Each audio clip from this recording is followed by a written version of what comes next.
Is it possible to forgive adultery? I don't think forgive is the right word here. Cheating can be accepted or not accepted. If a person has come to terms with adultery, it does not mean that he has forgiven it adultery. It is impossible to forgive cheating. It will always be present in life. Going on treason, it is necessary to understand if it will be opened, and it is inevitable. To count on forgiveness, it is not necessary. Why don't people, especially women, understand that? A man, if he is a man and not a cocksucker, he will never forgive and put up with it. Living with an unfaithful woman is like smoking someone else's cigarette butts. And the reason for cheating is secondary. Excesses like not loving, not satisfying, not seeing me as a woman does not work here. Not satisfied with life with her husband, get a divorce. A woman who cheats on her husband is in a constant state of love, which she mistakenly takes. For love, having children, a long marriage does not matter to her, especially if the lover is younger. Eventually, her husband finds out and she leaves with her head held high for her lover, destroying everything she has created for so long. But lover is not enough as a rule for a long time. After some time, a belated sobering up comes, tears and lamentation begin, visits to her ex-husband. Suddenly, she remembers that she has children. They too are drawn into the vortex. Any means are good, from blackmail to tantrums. But all that is left of the once happy family is in ashes, and there is no turning back. My mother left my father and me when I was 2.5 years old. My father never married again and gave all his love to me. His sister, Antiola, helped him raise me. Every summer, I visited her at the dacha and played with her children Nina and Vardik. When I was 17, my father died suddenly. I was left alone. After leaving school, I went to artillery school. The everyday life of a cadet began. I didn't know where my mother was, what she was doing, and frankly, I wasn't particularly interested. I knew she was gone and could not be. I had no feelings for her. I found her picture in an album once, but my father took it away and there was nothing else in the house that reminded me of her. After graduating, I served in the army for a while and then was sent as into an African country. My job was to train their troops in artillery. I was an instructor in a mortar battery. I had an interpreter with me as I did not know the local language. So I served for 1.5 years. Once on my way back from the exercise, I broke the main rule not to drink water from local springs. But it was hot and I couldn't help myself. As a result, I got hepatitis and was sent back to the home country for treatment. I was hospitalized for about 2 months. I did not waste any time and met Vera, a pretty nurse, and we struck up a love affair. I was not sophisticated in dealing with girls. It seemed to me that the world had come to an end with Vera, so by the time I was discharged from the hospital we got married. I was sent to serve in the Baltic. Vera came with me. We soon had a son, Yager. I wanted more children, but Vera was categorically against it, saying that she was still young and wanted to live for herself. That was the first alarm bell, but I didn't pay attention to it at the time. The service was dragging on. Long business trips to hotspots began. I spent less and less time with my family. In the army, nobody cares about your problems. The main thing is service from dawn till dusk. There are, however, 2 days off, one in summer and one in winter. The rest is service. I really missed my son and my wife. When I was at home, I tried to spend time with them as much as possible. But at some point, I began to notice that my attention was at Vera. I got the impression that she was not happy to see me and my son became distant from me. One day, I was sent on a business trip abroad. I thought it would last a month, but it turned out to be half a year. During this time, I have tried several times to no avail. Vera answered me only once.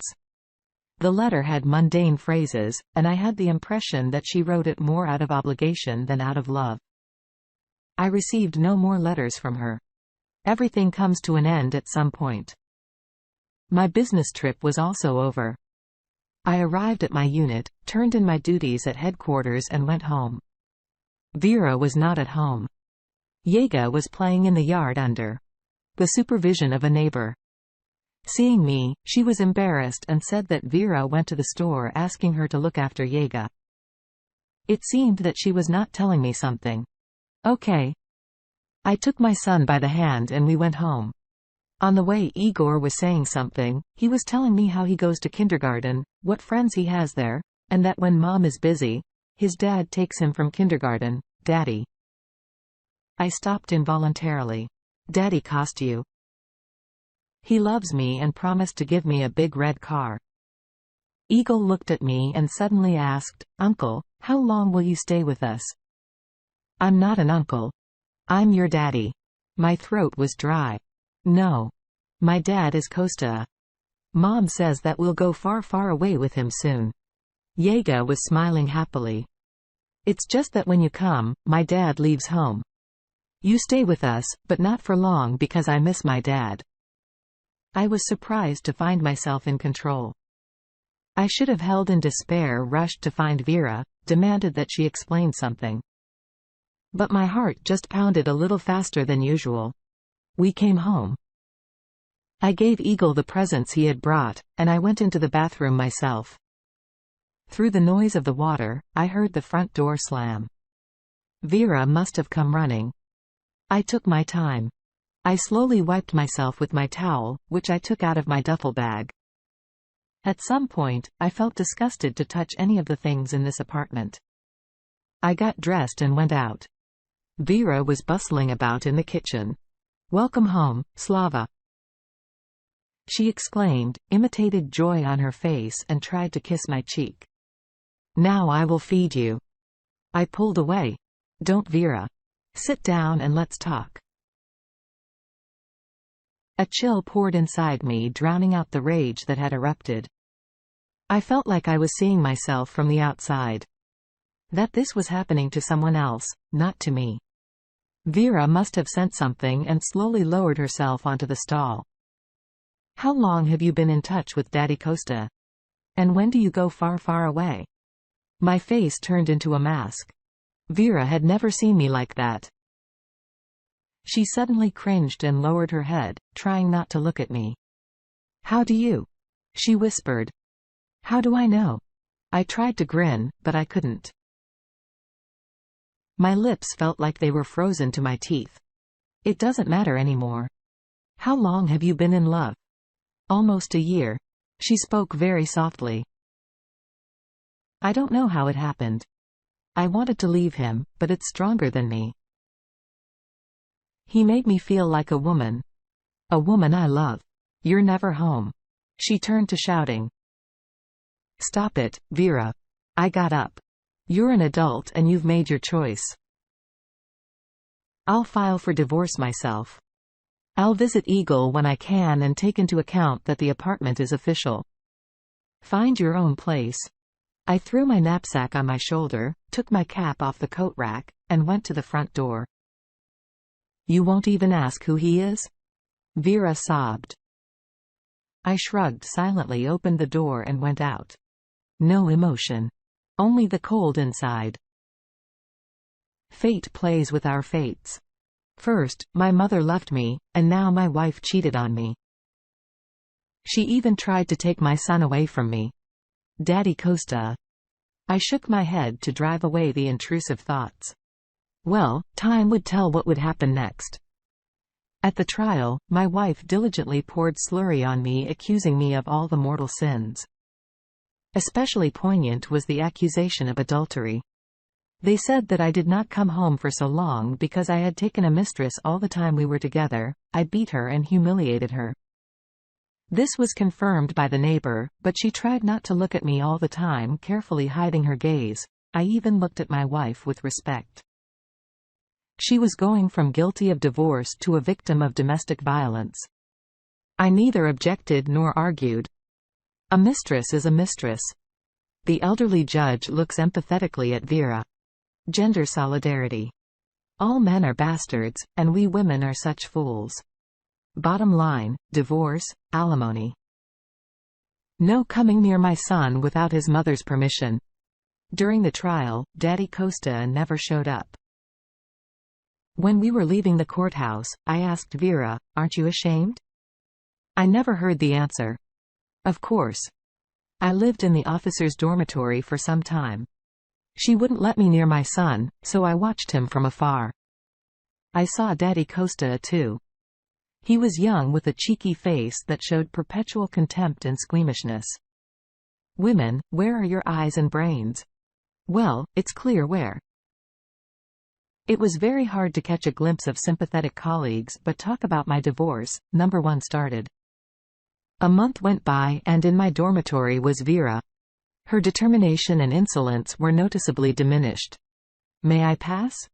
She hesitantly froze on the threshold. "Come in," I answered in one word. I did not want to waste my energy and emotions on communicating with this woman. Your son would soon have nowhere to live. With a challenge she began, we were offered to vacate the official apartment. In exchange, they offered a shack on the outskirts of the city. I kept silent. I had nothing to say to her, especially I had warned her about it. You have an apartment in your own city. Sell it, help your child. And at the same time, and you're a lover, I smiled. I'm sorry, honey, but you knew what you were getting into.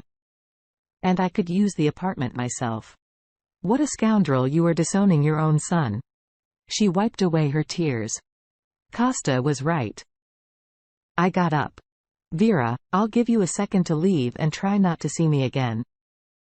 She grabbed her bag and ran out the door. 2 more weeks passed. I was coming back from the service. And at the watch house, I saw Vera holding Jaeger's hand. Would you mind watching Jaeger? Costa and I are leaving here. We'll settle in a new place and I'll take him away at once.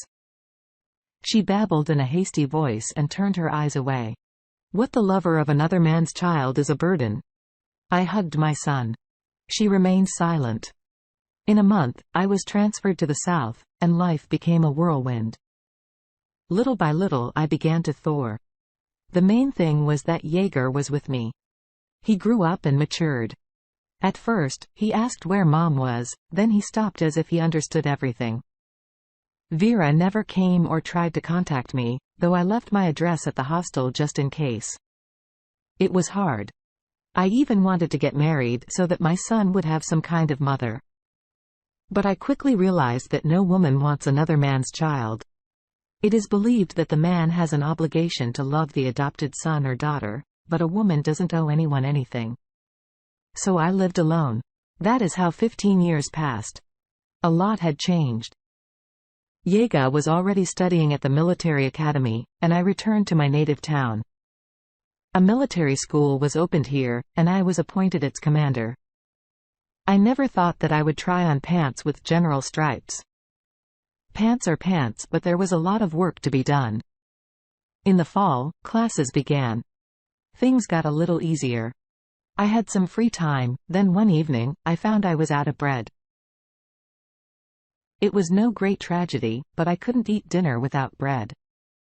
I was too lazy to get dressed, so I went to the nearest supermarket as I was wearing homemade sweatpants and a sweatshirt. Near the cash register, I saw a slim young woman. It was Vera. But what is she doing in my town? It was as if she felt my gaze and looked around. Glory. She looked at me from head to toe. I see that life is not very good. Why would you say that? I smiled. Come on. I see it. Faith looked at me point blank, and it was obvious that she was glad I was not successful in her opinion, the life. It's good at least you're not homeless. She adjusted her coat and shook her hair playfully. Apparently, her life was going well. I could see she was waiting to be questioned, but I didn't say anything. Finally, she couldn't take it anymore. How is Jaeger? I hope he's doing well. Her eyes turned guilty for a moment. He's doing well. He's graduating from the academy in 2 years. Vera wanted to ask something else, but a young girl came up to us. Mother? Who is this? She gave me a scornful look and turned to Vera. Vera took her under her arm, so an old acquaintance worked together. She looked at me. Do you have a business card? Yeah. Where from? Take mine. If you're desperate, I have a bowl of soup for you. Vera gracefully turned and with her daughter's hand silently moved to the exit. I spent her sight do not read through the card in a trash and went to pick myself a bread for dinner. More time passed. I was already a lieutenant general when fate brought me back together with Vera. I was flying to Yega's graduation and after passing the pre-flight formalities, I was relieved to take my seat on the plane. My neighbor was a young woman who looked at me with interest. But what was my surprise when across the aisle I saw Vera in the company of an elegant lady and a gray-haired colonel. I could see from a mile away that the colonel was bursting with self-importance, though, to all appearances, he had never gone beyond the military district. Vera saw me, and I could see that she did not know how to behave with me. Finally, she made up her mind and introduced me to her friends as a former colleague. Are you also in the military? The colonel became animated. Where did you serve? What rank? Vera tried to seize the initiative. In many places, yes, Slava, and the rank major. The colonel smiled indulgently. Yes.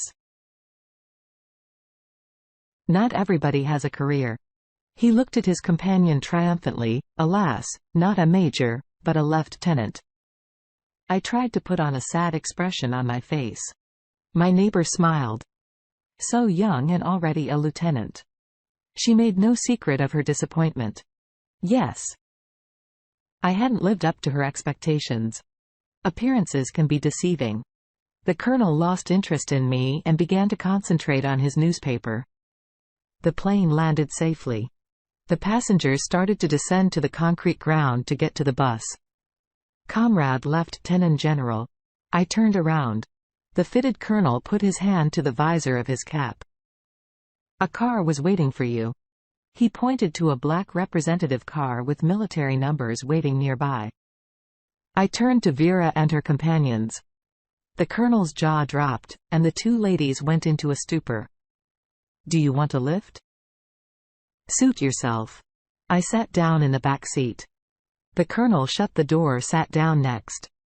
To the driver, and the car drove off to the exit of the terminal. After passing the graduates with a solemn march, I went to my son to congratulate him on his lieutenant rank and graduation from the academy.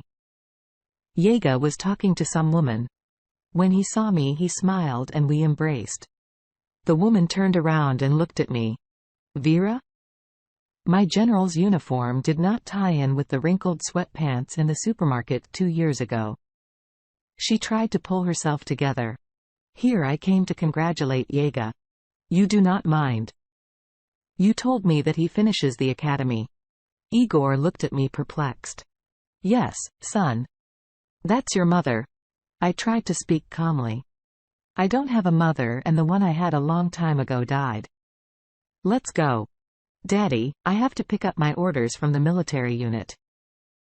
When we got into the car, I saw Vera standing motionless, with her hands pressed to her chest, looking in our direction without looking away. Dear listeners, please like,